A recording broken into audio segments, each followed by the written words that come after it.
Alright, so for this problem we're going to be working out the skier problem from problem set 9 of Lon Kappa. First thing we want to do, kind of illustrate what's going on here. So we have a skier being pulled up by a cable up the ramp. You know, this is going to be the force of the cable. And then we're also going to have force of gravity. So that's just kind of illustrating what's going on here. So we want to write down our knowns. The mass is 34.6. The velocity is 1.8 meters per second.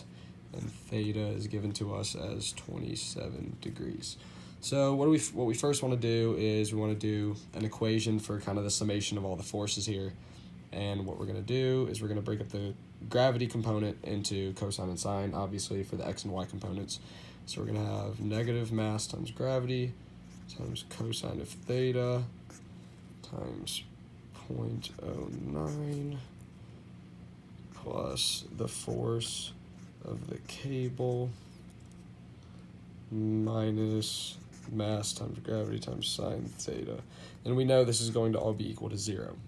So what we want to find is the force of the cable here. So once we isolate that, we're going to get force of the cable equals these two numbers, obviously. So let's see, we're going to have mass times gravity times cosine of 27 times 0.09 and mass times gravity times sine of 27. Okay?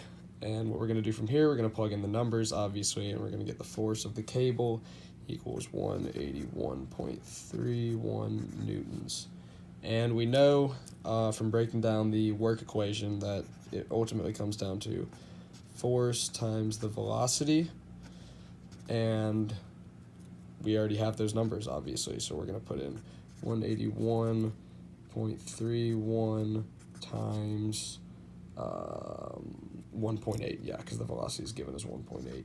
Once we plug in those numbers, we're going to get 326.4, and the unit is watts.